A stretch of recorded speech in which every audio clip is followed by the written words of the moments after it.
ॐ अज्ञानतिमिरान्धस्य ज्ञानाञ्जनशलाकया चक्षुरुन्मीलितं येन तस्मै श्रीगुरवे नमः। श्रीचैतन्यमनोभीष्टं स्थापितं येन भूतले स्वयं रूपं कदा मह्यं ददाति स पदान्तिकं।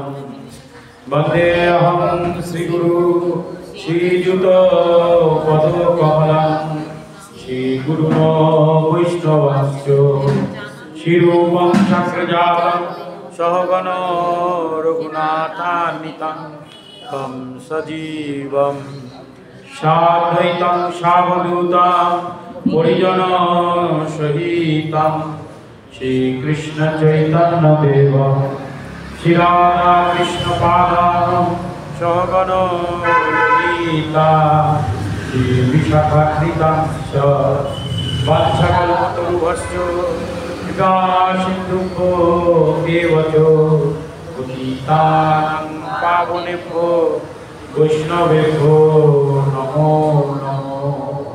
नमो महावदनाय कृष्ण प्रेम प्रदायते कृष्णाय कृष्ण चैतन्य नाम्ने गौरवसे नमः। हे कृष्ण करुणा सिंधु दीनबंधु जगतपते गोपेशो गोपिकाकान्तो राधाकान्तो नमोस्तुते।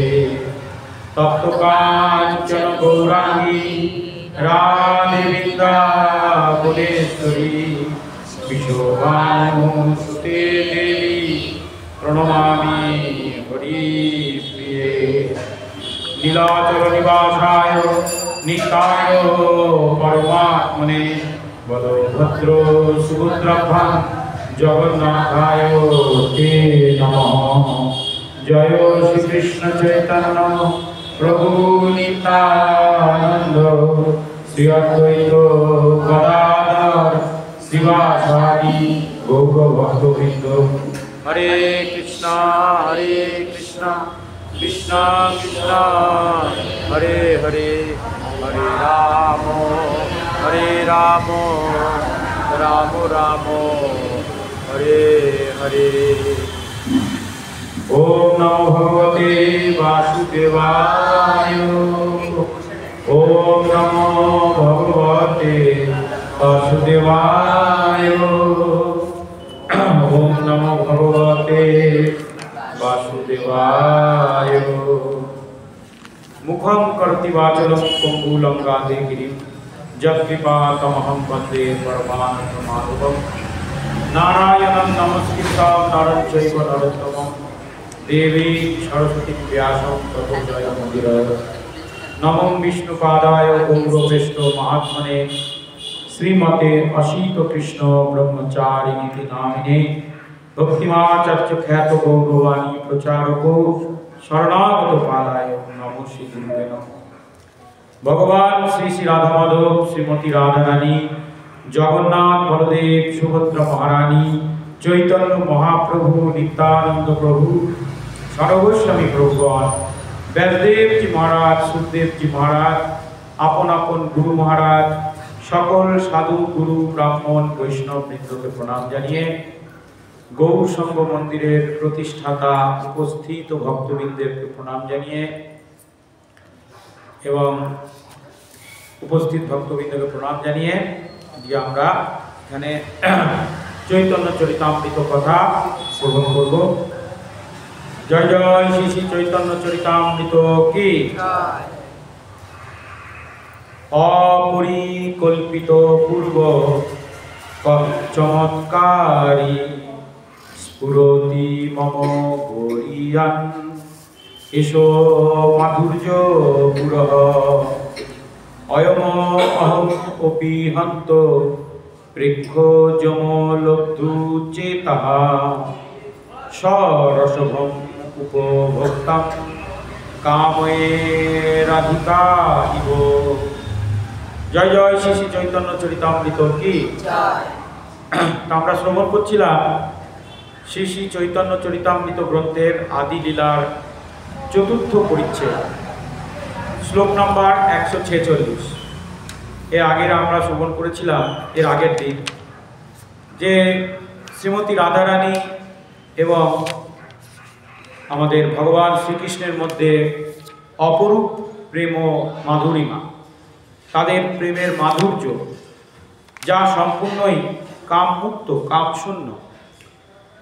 কৃষ্ণদাস কবিরাজ এই কথা আলোচনা করতে করতে ললিত মাধব গ্রন্থের 8ম অধ্যায়ের 34 নম্বর শ্লোকটি তিনি এই চৈতন্য চরিতামৃতে তিনি দান করেছেন, মানে এখানে তিনি রেখেছেন।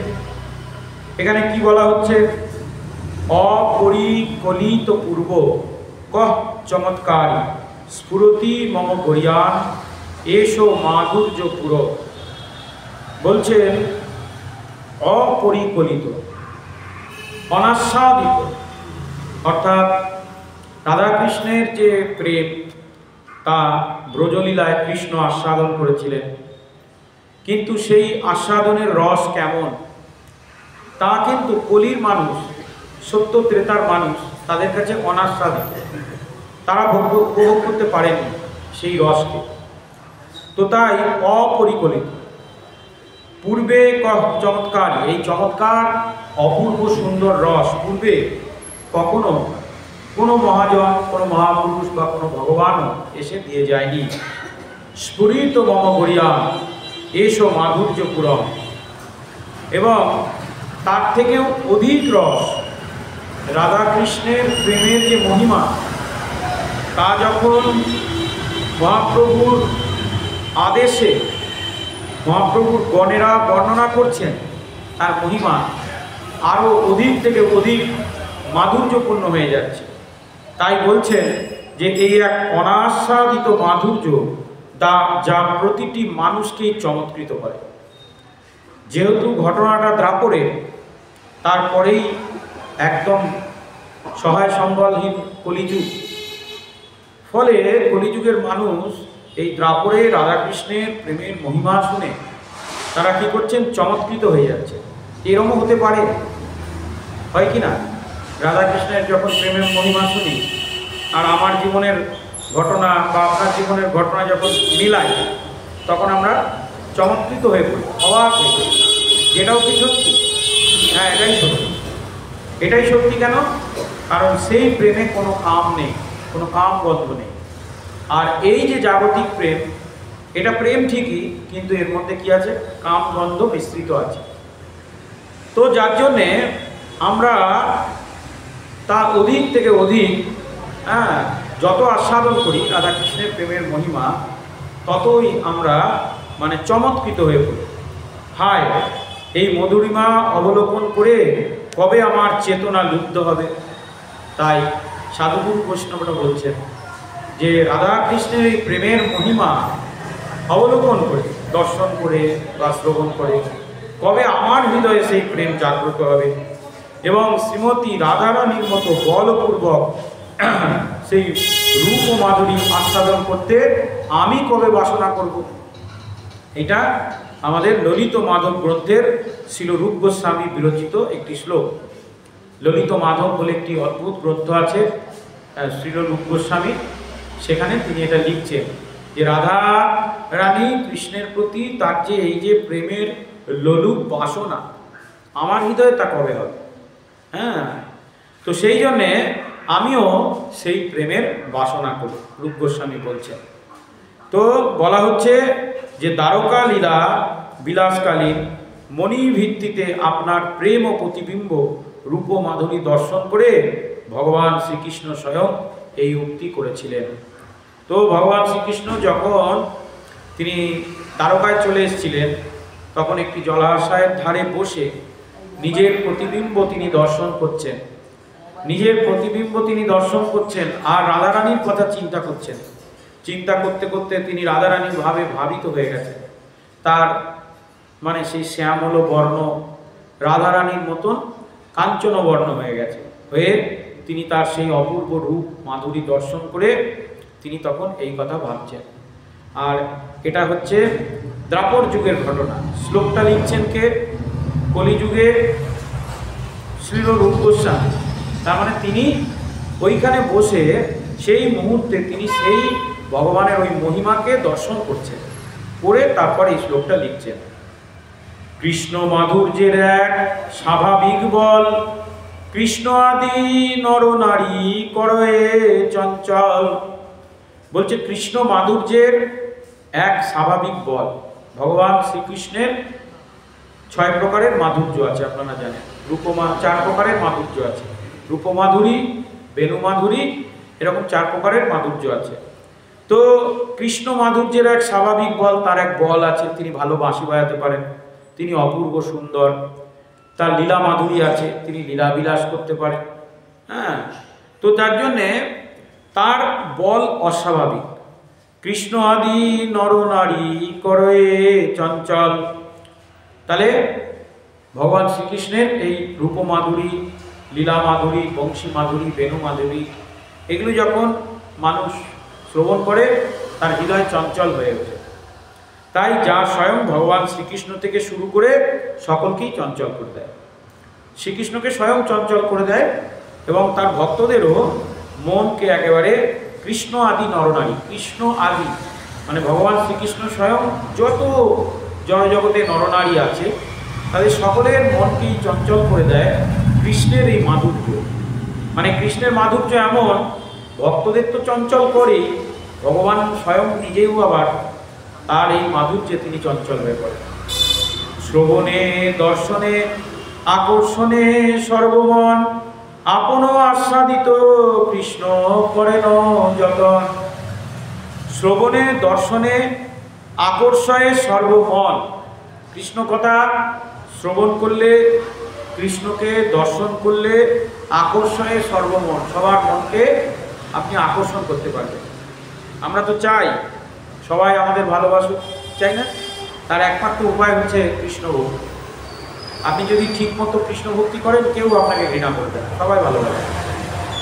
ভালোবাসে না তার কারণ হচ্ছে আমরা কৃষ্ণ ভক্তি করতে গিয়ে অনাচার করে দিই। অনাচার মানে অনেক কি বলবো, অন্যকে ঘৃণা, অনেক সময় বেশি সদাচার দেখাতে গিয়ে ও ওলট পালট কথা বলে ফেলি, তারপরে মানে ছোঁয়াছুঁই এসব করে ফেলি। হ্যাঁ, তারপরে দেবদেবতাদের অমান্য করি। এই কারণে মানুষ আমাদের ঘৃণা করে। কৃষ্ণ ভক্তির সর্বত্র প্রচার এই কারণে হয়নি।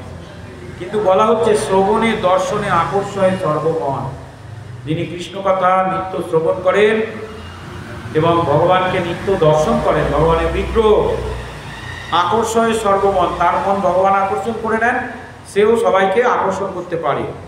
আপনও আস্বাদিতে কৃষ্ণ করে যতন, এবং কৃষ্ণ তখন তার যত্ন নিতে শুরু করে। কেন?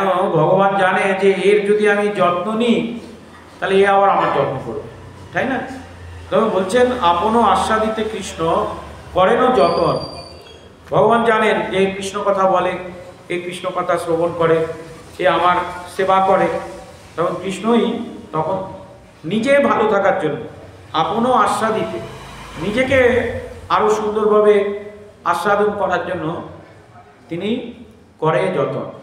এটা শুধু কৃষ্ণ বলে নয়, কৃষ্ণের সন্তান যেমন আপনারা, আপনাদেরও যদি কেউ খুব ভালোবাসে, আপনাদের যদি কেউ সেবা যত্ন করে, রোজ এসে সকালবেলায় আর সন্ধ্যেবেলায় আপনার নামে ভালো ভালো কথা বলে, আপনিও তার যত্ন নিতে শুরু করবেন, ঠিক কি না?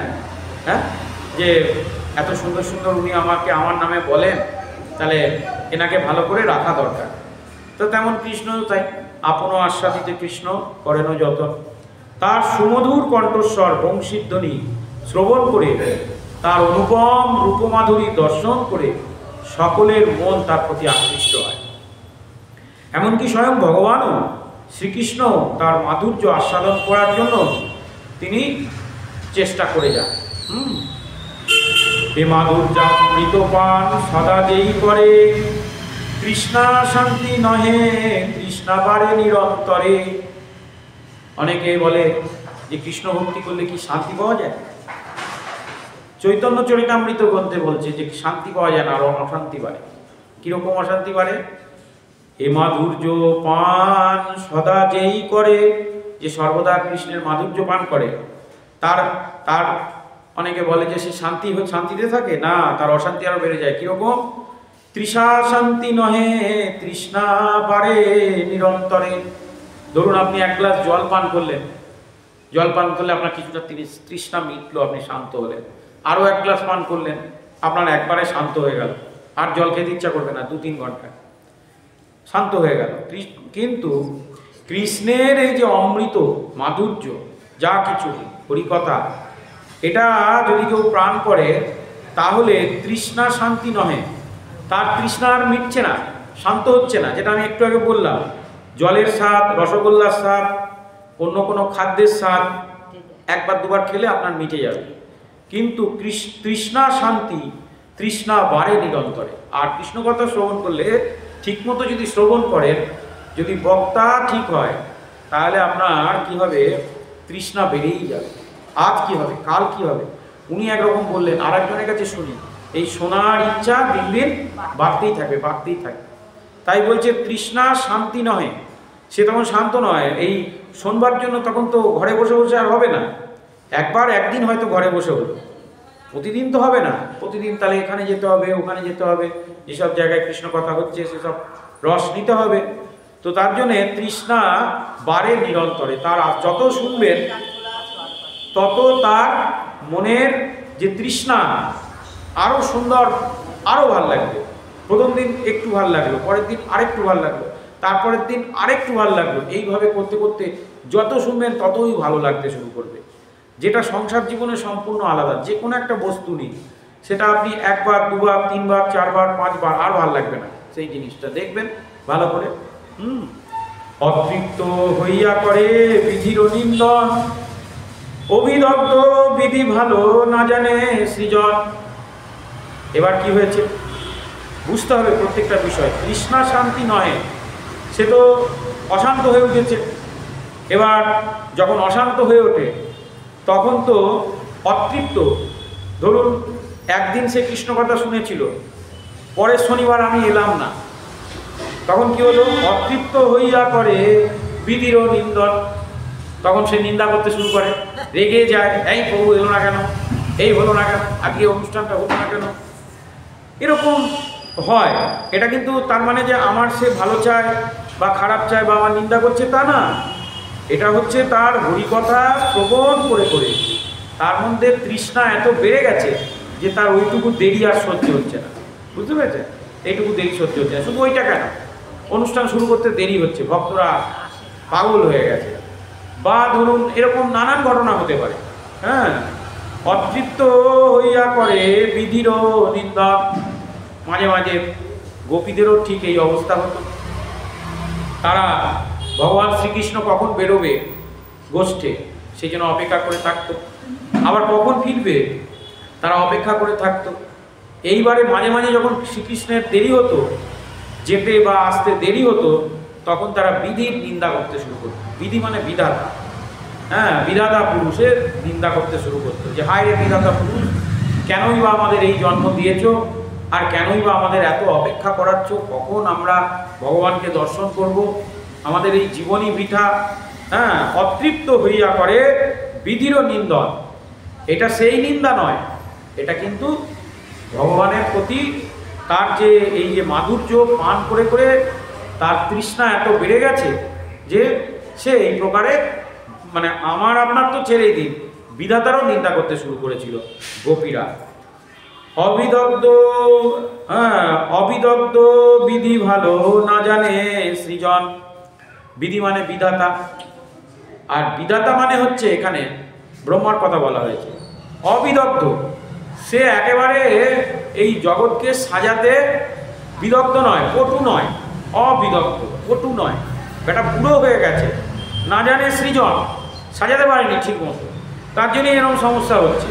ঠিক ঠিক সময়ে ভালো ভালো জায়গাটা যদি সাজাতো তাহলে আর এরকম হতো না। এইরকম আমাদের গোপীরা মনে করছেন, যারা কৃষ্ণের প্রেয়সী। কোটি নেত্র নাহি দিল, সবে দিল তুই, তাহাতে নিমেষে কৃষ্ণ দেখিব মুই, কি দেখিব মুই। বুঝেছেন? আরও সুন্দর, কোটি নেত্র নাহি দিল সবে দিল দুই, তাহাতে নিমেষে কৃষ্ণ কি দেখিব মুই। ধাক্কাধাক্কি লেগে যাচ্ছে, কৃষ্ণ আসছে। 1000 কোটি গোপী তো, কে আগে দেখবে কে পরে দেখবে, হয়তো কেউ কেউ দেখতেই পেল না, যারা পিছনে একটু ছোটোখাটো ছিল, পেছনে ছিল, তারা দেখতেই পেল না ভালো করে। সামনের জনরা ভালো করে দেখলো, পেছনের জনরা ভালো করে দেখতে পেল না। আবার দেখা গেল যে চোখের পলকে কৃষ্ণ হয়তো বেরিয়েই চলে গেল, হয়তো সেই সময় তার চোখের পলকটা পড়ে গেল, দেখতে পেল না ভালো করে। তাই জন্যে বলছে বিধাতা এতই পুরো বৃদ্ধ, ওর পাকা পাকা দাড়ি, 4খানা মাথা নিয়ে যে কি হয়েছে কে জানে, ঠিক মতো সাজাতে পারে না। কোটি নেত্র নাহি দিল, আমাদের একটা করে চোখ দিল। আমরা যদি ভগবানকে ভালোবাসি, একটা চোখ দিলে কি হবে? 1000 কোটি কোটি চোখ দিলে একটা বন্ধ হলে আর একটা দিয়ে দেখতে পারতাম, একটা বন্ধ হলে আর একটা দিয়ে দেখতে পারতাম। মানে কৃষ্ণকে কত ভালোবাসে এটা ভাবুন একবার। আমরা কৃষ্ণকে দেখতেই চাইছি না। আর এই গোপীরা বলছে কোটি নেত্র নাহি দিল সবে দিল দুই, মাত্র 2খানা চক্ষু দিল, তাও আবার মাঝে মাঝে বন্ধ হয়ে যায়। তাহলে কি করে দেখবো? আমাদেরকে 1 কোটি চোখ দিলে আমরা ভালো করে দেখতে পারতাম। তাহাতে নিমেষে কৃষ্ণ কি দেখিব মই, আমরা কি করে ভগবানের রূপকে দর্শন করব? নিমেষের মধ্যে কৃষ্ণ চলে যায়, সেই সময় হয়তো কারোর চক্ষু পলক পড়ে গেল। হ্যাঁ, এইভাবে অটতি যৎ ভবান অন্নিকাননম ত্রতি যুগায়তে তাম অপৃশ্যতাম কুটিলকুন্তম শ্রীমুখম চতে জড় উদ্দীক্ষতম পক্ষীকদৃশ্যম অটতি যৎ ভবান অন্নিকাননম।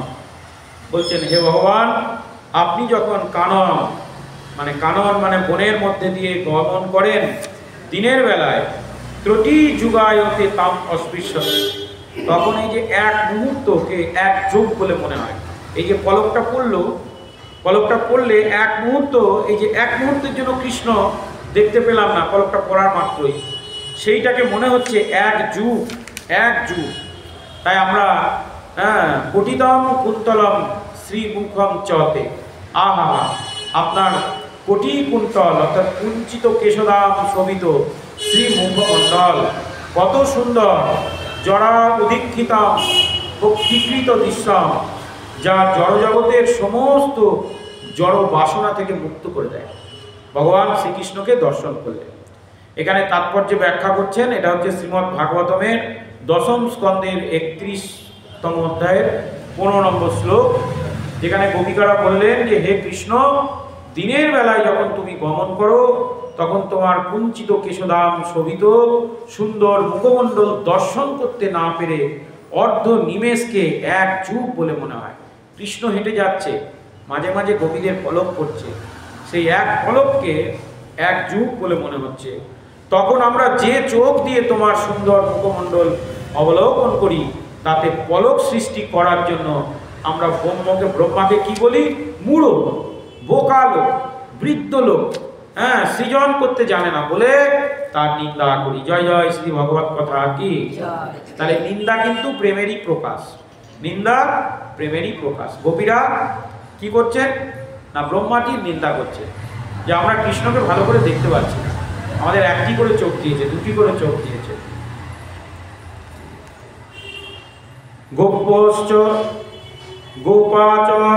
গোপাচ কৃষ্ণম উপলভ্য চিরাৎ অভিষ্ঠিতম যৎবৃক্ষ নেতৃদ্দিশ পক্ষ কৃত্তম পশ্যমন্তি দ্বিভিগি হৃদপতি অলোকম পরিবীপ সর্বা তদ্ভাবম অপুয়োপি নিত্যযুজম। বলছেন কি, গৌপ চ কৃষ্ণম উপলভ্য অভিষ্টম যৎপ্রেক্ষণে দৃশ্যেষু পক্ষকৃত্যম পশ্যন্তি। অর্থাৎ গৌপ চ কৃষ্ণম উপলভ্য চিরাৎ অভিষ্ঠিতম। গৌপ মানে হচ্ছে গোপ্পা, আর কৃষ্ণ মানে ভগবান শ্রীকৃষ্ণ। উপলভ্য চিরাৎ অভিষ্ঠিতম, চিরকাল ধরেই তারা অপেক্ষা করে বসে আছে কবে কৃষ্ণর ভালো করে দর্শন হবে। যৎপ্রেক্ষণে দৃশ্য নেই পক্ষকৃতম পশ্চান্তি, তার মধ্যে আবার এই চক্ষুর পলক বারবার পড়ছে, ফলে আমাদের অসুবিধা হচ্ছে। দৃগবি হৃদিকৃতা অমলম পরিভ্যাজ্য সর্বা। তো দীর্ঘ বিরহের পর গোপীরা যখন কুরুক্ষেত্রে পুনরায় শ্রীকৃষ্ণকে দর্শন করেছিলেন, তারা তাদের দৃষ্টির মাধ্যমে শ্রীকৃষ্ণকে তাদের হৃদয়ে ধারণ করেছিলেন। এই কাহিনী আপনাদের আমি বলেছিলাম যে আমাদের